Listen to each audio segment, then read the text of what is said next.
night 1 beat to 1. Okay, so sadly guys, this is the end of the video, but I will do one more part, so guys, bye!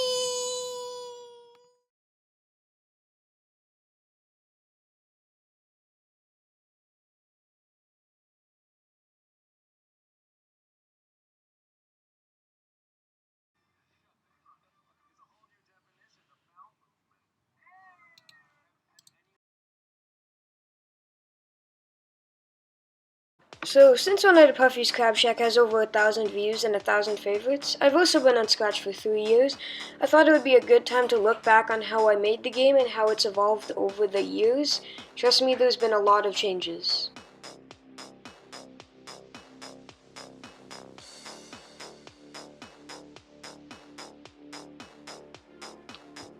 So, One Night at Puffy's Crab Shack was the original game started out as an idea in my head. It started out when I was playing FNAF, and then I found out about the FNAF fan game community.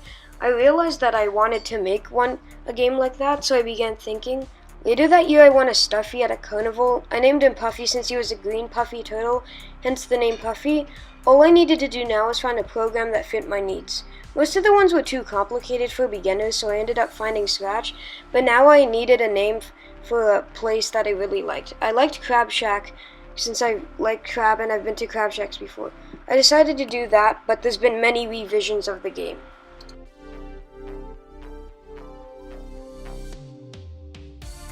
The first edition of the game was called One Night at Puffy's Crab Shack Troll Game, although this was actually the original concept for the game and was supposed to be the real game until I revised it. Now, it's not that good. As you can see, it pretty much looks like a children's drawing, but it was a start to something that was very useful and I built upon. Still, the most recent version of the game actually does take a lot of mechanics from this game, like the levels and switching between rooms, but of course, since this was really old, it wasn't as fleshed out, as you can see here, and there was lots of bugs. As you can see, you couldn't really close the door, which was a big issue.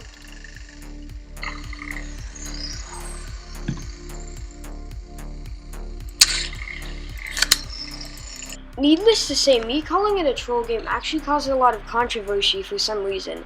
I don't really know why this is. It was released a day before the actual game was supposed to be released. Now, this was actually the second revision of the game, which you pretty much saw. It was called One Night at Puffy's Crab Shack V1.1-3. Don't really know why, but as you can see, it's similar to the original concept. As you can tell, just a little bit of upgraded graphics. There was also a newspaper now, and yeah, there was just a lot of other features like cameras and stuff that actually worked. But the graphics weren't fully fledged out, and there still was some graphical errors. So this is why it was ultimately cancelled. Tomorrow you'll be switched to the day good. You have cameras and a puppy mask. The cameras are Mr. Mod have everything because advertisers do not know how to with it, right? But if they ever come into your office, put on that puppy mask and they should go right away. So that's really all you need to do. And we can give you those because you didn't really need them. And bye, that's it for now.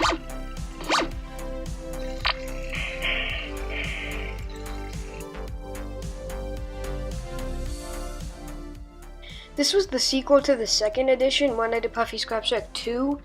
Yeah, it wasn't much, but I did end up releasing a beta, but this is the only version I have currently on my computer of it.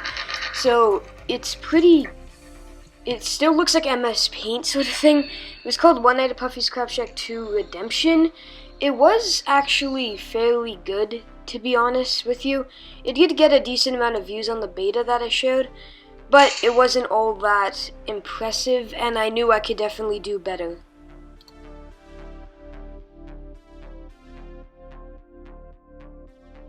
So now we have One Night at Puffy's Crab Shack DLC pack. This was supposed to be the third game, but it was supposed to be an add-on to the original game. So it was pretty messy, because this was the time I was getting into shading, but I kind of overused it. And the graphics were better though with it. But the storyline I just kept on adding and adding and adding to, and it pretty much turned into a big mess that didn't really make any sense, and the cutscenes were extremely long. and it was almost impossible by this point to actually understand the story. The models were made by FNAF Fan 403 or whatever, I'm pretty sure. They were actually pretty good models, to be honest. Thank you for that. I ended up making them a little withered just to fit the more, like, demon, darker look of the game. As you can see, the office is pretty decent, but the storyline did not make any sense, and that's why I ended up redoing it.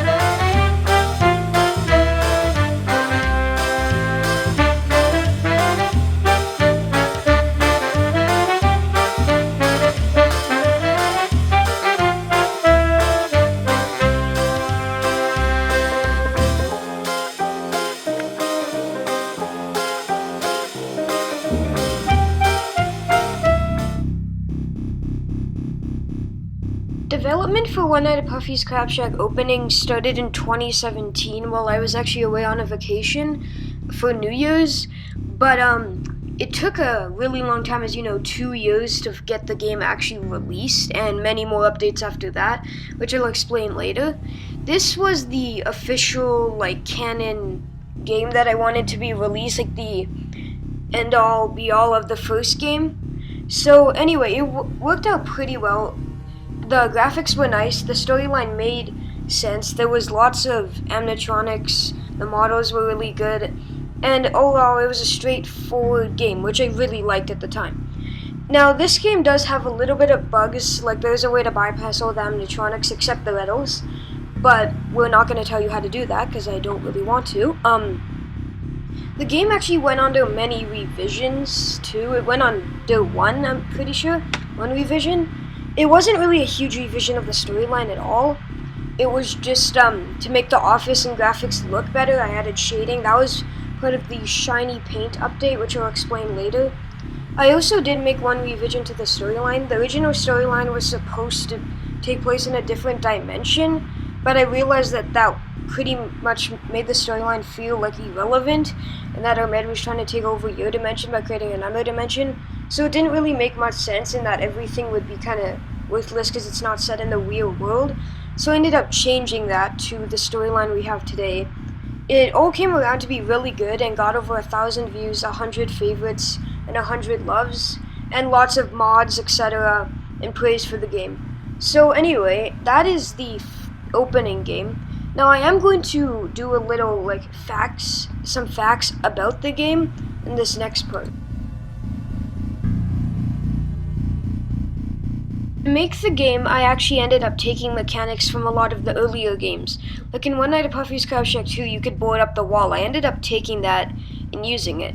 I also used the mechanic from the original game where you could go into a different room and there would be the riddles. I used that, and there would also be a blue one, there would also, yeah, etc.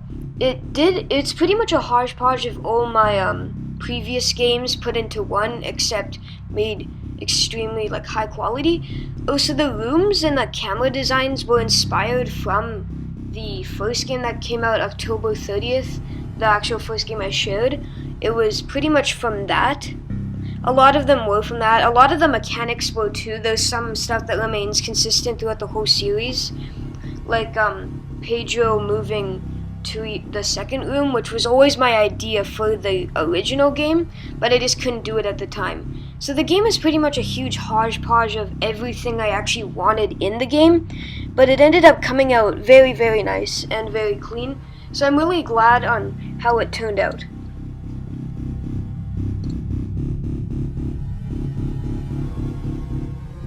Night 2 was a big part of the One Night at Puffy's CrabShack series because it essentially ties up the storyline.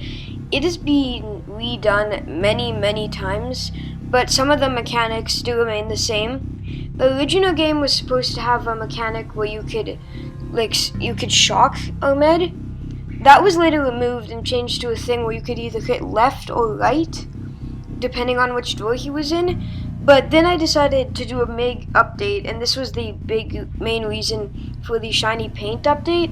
It improved Night 2, improved Night 1, but it mainly improved Night 2 by adding lighting effects, changing mechanics, fixing glitches, adding improved sound effects. Now, Night 2 was actually very hard to make, only because I had to wrap up the storyline, and I wanted to do a plot twist. I'll explain the storyline later. If you don't want spoilers, skip ahead from that part.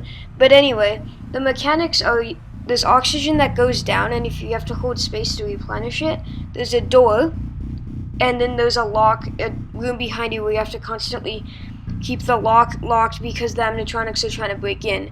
You have to survive till 6 a.m. classic FNAF against all of Ahmed's minions. Since the game has been released, there's been many changes, over 7 updates. Now, you might notice that in the actual notes and credits section for the game, there is an update log that is tons and tons of changes. Now, we're going to read out all those changes, and if you don't want to, just skip to this specific timestamp that I'll have on screen. So V1.0 game released, 1.1 thumbnail glitch fixed, 1.2 menu graphical glitch fixed, 1.3 Reynolds node from 10 seconds to 15 seconds, Night 2 cutscene bug fixed, added Reynolds to menu screen, fixed many small graphical glitches, fixed title to current version of the game, version 1.4, fixed ending cutscene, added new cutscene at the end of the game, changed menu music once the game is beaten, V1.5, fixed glitch where Puffy vanished after first cycle, increased percentage of power consumed when opening cameras, closing door, and opening the menu from 0.5 to 2%, added teaser archive to extras menu, made update log more in depth.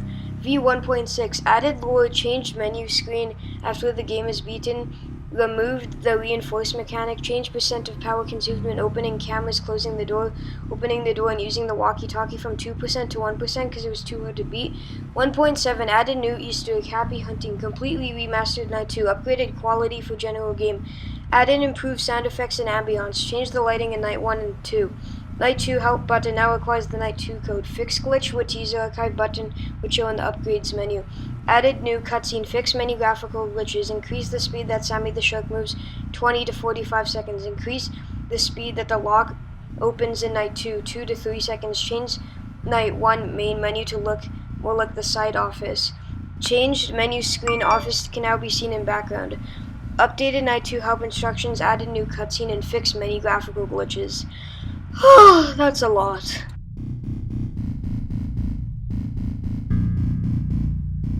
If you beat the game, you end up getting this screen with the number 2, because One Night at Puffy's CrabShack 2 is happening. You also get a star and this lore option. If you click the lore option, you end up getting a ton of the lore of the game. You get the restaurant, the boss, Lauren, Ahmed, all about that. And then you get some facts at the end just to wrap up some loose ends. But anyway, if you don't want to actually know the lore, skip ahead to this timestamp right now that will be on screen.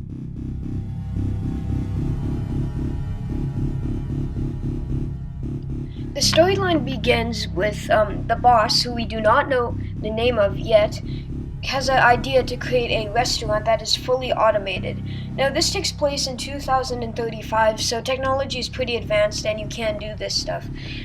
He decides to hire a person named Lauren to assist him with doing this. She is very good at coding and he's good at robotics. Together they work to make the first fully automated restaurant, and it is a huge hit, despite some of the controversy about the restaurant. They made an AI called Ahmed who does the security, cooks, and makes sure everything's in line. They used the programming language Lifelike, which was being sued at the time for allegations of the AI not working as intended. But it was still widely used, and these cases were rare, so they decided to use it. Later on, they began discovering that things were going missing, animatronics were in different parts, and they thought they were being robbed, so they decided to hire a night guard. They gave him limited security options because they didn't really think that much was going on. They think just someone was in and it would be very easy to hide from it, or it was nothing at all, an animatronic failure. They came in the next morning to find out that he was dead. They don't know what happened, so they decided to review the camera footage. They reviewed the camera footage and nothing was suspicious at all, except the footage looked like it was looped. But at the end of the footage, Puffy raised his hand on the stage and then the footage cut out. This made the boss and Lauren very confused as what was happening, so they decided to search the place. Lauren searched the top floor and the boss searched the bottom floor. Now the boss took a very long time to return from the bottom floor, but when he did, he was different. He said that we should not inform the police of this and that another night guard should be hired immediately. After realizing this, Lauren was highly suspicious and installed upgraded security options for the upcoming night guard to try to keep him alive. Then she later investigated the animatronics to make sure nothing was going wrong. She found out that it had been hacked by the main AI, Ahmed, but was unable to free them, except for one. But as soon as she freed it, her computer crashed, just showing patterns that are called glitch patches. Anyway, she then made it her job to keep this night guard alive. She made a phone call, but during that phone call was fired. Anyway, after you survive the night, she does reveal to you that you are the sacrifice for this and that you have been moved here to appease Ahmed. And if they don't appease Ahmed, it will start going after the children. Now, you're pretty much set up to die, but she installs some security options that make it much easier. But it is very hard. But eventually they get in your room, and when they get in your room though, the freed animatronic Spotty destroys and withers the other animatronics, but then Pedro takes out the control unit and explodes it. It ends up ending, but this is not the end of the storyline since Ahmed is not destroyed. Ahmed is actually everything, so every single animatronic is Ahmed. So, yeah, you'll have to see for the next game. And also, Five Nights of Stories and One Night at Toad's actually does take place in the same universe, so, and they're prequels to the One Night at Puffy's CrabShack, so I'd play those before you play the second game. There's still lots more to come, like One Night at Puffy's CrabShack 2, Five Nights of Stories, and One Night at Toots. And if you actually want any of the original versions of the game posted to my Scratch account, just say which one and then like the video. But anyway, there's also possibly going to be a Christmas game, I don't know yet. And there might also be an update on One Night at Puffy's CrabShack, like a sort of a custom night update. If it gets 150 favorites, it's at 111, so pretty close. But anyway, this video took a long time to edit. But on that note, guys, bye!